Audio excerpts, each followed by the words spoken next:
C'est en star que le président Obama est arrivé hier au Kenya pour une tournée diplomatique africaine. De nombreux Kenyans s'étaient massés hier soir sur la route menant à l'aéroport. Accompagné de son épouse, il a été accueilli par son homologue kényan ainsi que par sa demi-sœur avant de rejoindre le centre-ville pour un dîner familial. Premier président américain en exercice à se rendre dans le pays, il a exprimé sa grande fierté de représenter les États-Unis. Au programme de ce samedi, l'ouverture du sommet mondial sur l'entrepreneuriat.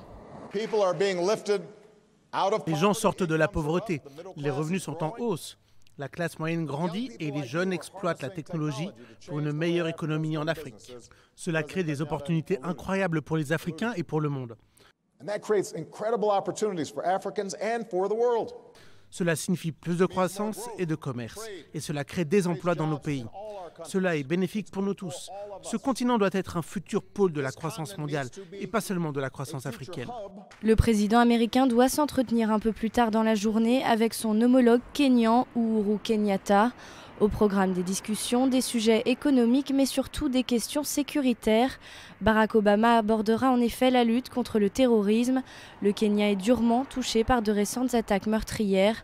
En 1998, Nairobi avait été le théâtre d'un attentat meurtrier d'Al-Qaïda contre l'ambassade américaine, faisant 224 victimes.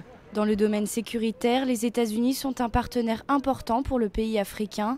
De nombreux drones américains mènent en effet régulièrement des frappes aériennes pour tenter de sécuriser le Kenya. Barack Obama continuera sa tournée africaine par l'Éthiopie voisine où il se rendra demain.